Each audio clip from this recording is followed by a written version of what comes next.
estatus y la familia. En primer lugar, vamos a hablar sobre el status civitatis. En Roma, para que el hombre libre fuera sujeto de derecho, era el status civitatis, es decir, la ciudadanía, ya que los no ciudadanos no podían gozar de estos derechos. La ciudadanía. El ius gentium fue originalmente, en el ámbito del Imperio Romano, un derecho privado internacional que regulaba las relaciones comerciales entre los ciudadanos romanos y los no ciudadanos o peregrinos. Adquisición de la ciudadanía. En primer lugar, tenemos el nacimiento. Aquí no era importante el lugar de nacimiento, sino la nacionalidad de los padres, ya que esta era la que confería la ciudadanía a los hijos. Ahora vamos a hablar sobre las causas posteriores al nacimiento. La cualidad de ciudadano romano se adquiría como un derecho en los siguientes casos. En primer lugar, tenemos el esclavo, que había sido manumitido por su propietario quiritario mediante alguna de las formas solemnes. En segundo lugar, tenemos el peregrino o extranjero, a quien le era conferida la ciudadanía, bien por resolución de los comicios, por disposición del delegado del pueblo o por un rescripto del emperador. Ahora tenemos la pérdida de la ciudadanía. 1. Cuando se perdía la libertad. 2. Cuando se hacía admitir como miembro de una ciudadanía extranjera. Y por último tenemos por efecto de ciertas condenas, tales como el exilio bajo la República y la deportación en la época del Imperio. Ahora vamos a hablar sobre las ventajas de los ciudadanos romanos, desde el punto de vista del derecho público. Ellos tenían derecho al voto, tenían el ius honorarium, que era el derecho a ser electo para desempeñar las magistraturas, y también tenían derecho a servir en las legiones romanas. Desde el punto de vista privado, tenían derecho a contraer justas nupcias y a fundar una familia romana. Tenían el ius commerci, que este era el derecho de adquirir la propiedad quiritaria, de ser acreedor, deudor, entre otros.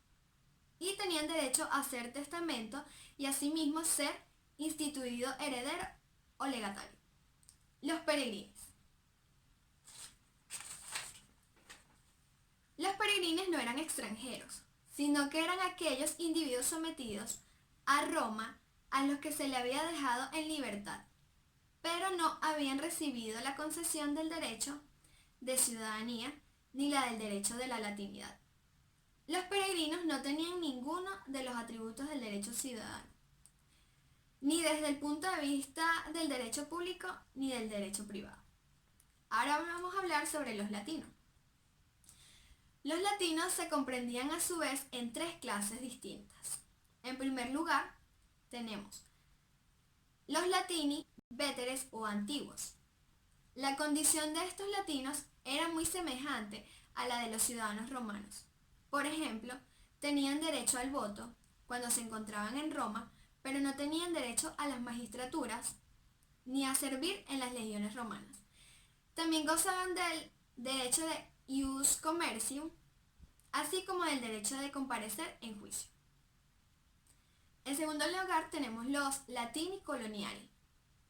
No tenían ningún derecho político y también tenían el ius connubii, pero en cambio tenían el ius commerci y el derecho de comparecer en juicio. Y por último tenemos los junianos.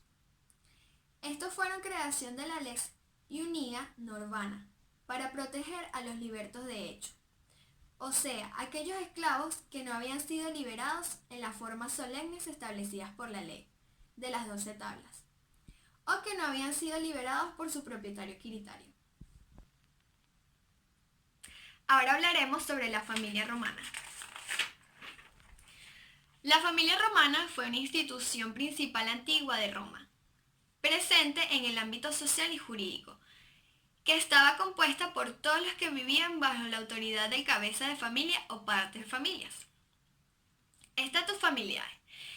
De acuerdo con este estatus, los hombres se dividen en sui iuris y alieni iuris. Los sui iuris a las personas libres de toda autoridad que no dependen sino de ellas mismas, en tanto que los alieni iuris son las personas que están sometidas a alguna potestad o sea, a la autoridad de otra persona. Los alieni iuris son aquellas que pueden estar sometidas a las siguientes 4 potestades. La primera es la dominica potestas, que es la potestad que ejerce el dueño sobre el esclavo. También tenemos la patria potestad, es decir, la potestad del pater familia sobre miembros de la familia. Está la manus, que es la potestad que ejerce el marido sobre la esposa. Y finalmente tenemos la mancipio, es decir, el poder que ejerce un hombre sobre otro libre. Ahora pasaremos a hablar sobre la patria potestad. Era una institución del derecho civil que significó el poder del jefe de familia, que era el varón vivo más antiguo de la familia, por vía masculina, que comprendía un conjunto de derechos sobre la persona y bienes de los filios, con pocas obligaciones. Fuentes de la patria potestad. En primer lugar tenemos los hijos nacidos en justas nupcias. Están sometidos a este poder los hijos legítimos, o sea, los nacidos de justas nupcias, y también el resto de los descendientes nacidos de sus hijos varones. En segundo lugar, tenemos los legitimados.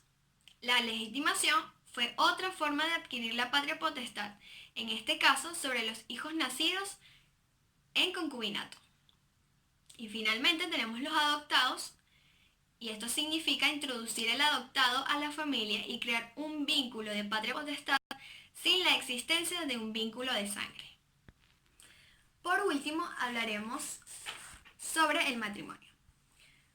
Durante los primeros tiempos en Roma, el matrimonio se verificó por la manus, o sea, la mujer al casarse caía bajo la potestad de su marido y dejaba de formar parte de su antigua familia.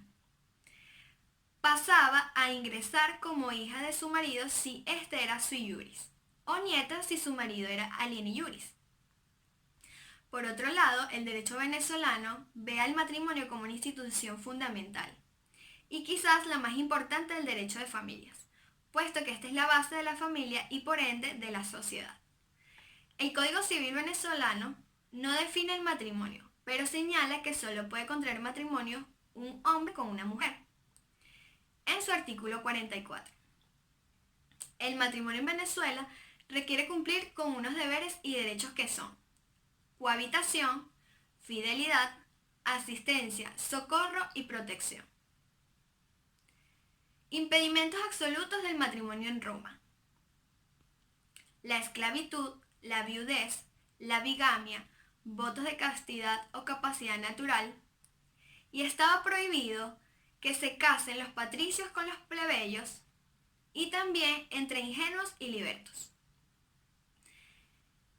Mientras que en el artículo 53 del Código Civil venezolano consagra que no pueden contraer matrimonio tíos con sobrinos ni tíos con los descendientes de los sobrinos, asimismo entre cuñados. Por otro lado, el artículo 58 del Código Civil venezolano no se permite el matrimonio entre el tutor o curador con la persona que ha tenido a cargo, entre otros. Esto fue toda mi exposición, espero que les haya gustado y gracias.